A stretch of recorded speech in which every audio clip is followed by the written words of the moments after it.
Hi, Preschool 2, it's Mr. John.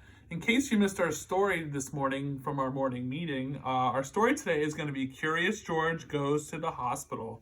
And during our morning meeting, we talked about this symbol on this white box here, that red plus line.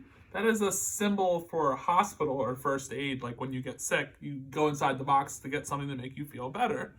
In our story today, well, George gets sick and he has to go to the hospital. And you'll get to see some of this stuff, like the stethoscope here that you listen with. You'll get to see that, and there's all kinds of stuff here. So, are you ready to get started? Here we go. Curious George Goes to the Hospital by Margaret and H.A. Ray.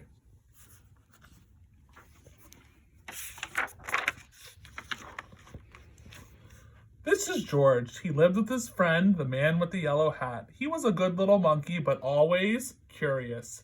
Today, George was curious about the big box on the man's desk. What could it be in it? George could not resist. He simply had to open it. It was full of funny little pieces of all sorts of shapes and all sorts of colors. George took one out. It looked like a piece of candy. Maybe it was candy. Maybe he could eat it. George put the piece in his mouth, and before he knew it, he swallowed it. Wonder if it's candy. A while later, the man with the yellow hat came home. Why, George, he said, I see you have already opened the box with the jigsaw puzzle. It was supposed to be a surprise for you. Well, let's go work on it. Finally, the puzzle was finished. Well, almost finished. One piece was missing. Where is it? We know where it's at. The man looked for it everywhere, but he could not find it. That's strange, he said. It's a brand new puzzle. Well, it cannot be helped. Maybe we'll find it in the morning. Let's go to bed now, George. The next morning, George did not feel well. He had a tummy ache and did not want to eat his breakfast. The man was worried. He went to the telephone and called Dr. Baker. I'll be over as soon as I can, said the doctor. So what's making George sick? Do you guys remember? Did he eat something he shouldn't have? That piece of the puzzle. No. First, Dr. Baker looked down George's throat and felt his tummy. Then he took out his stethoscope and listened. I'm not sure what's wrong, he said. You better take George to the hospital and have an x-ray taken. I'll call them and let them know you're coming. Don't worry, George, said the man. When they were driving to the hospital, you have been there before, when you broke your leg, remember? How nice the doctors and the nurses were? George held his big rubber ball tight as he walked up to the hospital. See the symbol there? A nurse took them down the long hallway to a room where she gave George something to drink that looked white and tasted sweet. It's called barium, the nurse explained. It helps the doctors find out what's wrong with you inside, George. In the next room stood a big table, and a doctor was putting on a heavy apron. And then he gave the man one just like it. George did not get one. Get on the table, George, said the doctor. I'm going to take pictures of your insides. He pushed a button, and there was a funny noise. We will have those x-rays right away.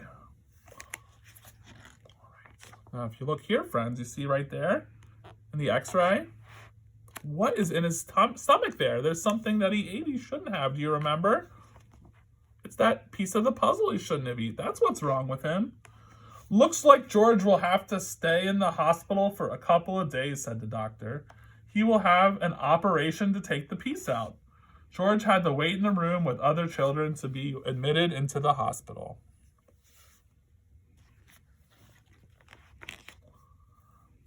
When they took George back, one nurse was asking George questions while the other nurse put a bracelet on him.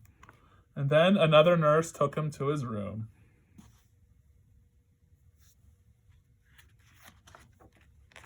And so it was. There were a lot of children in the room. Some were up and around, and others were in beds with a doctor and a nurse looking at them. Dave was having a blood transfusion. There's Dave. And Steve, well, his leg was bandaged, was sitting in a go-kart. There we go. There's Steve. And Betsy was in her bed looking sad. There's Betsy. George got the bed next to Betsy. Right there.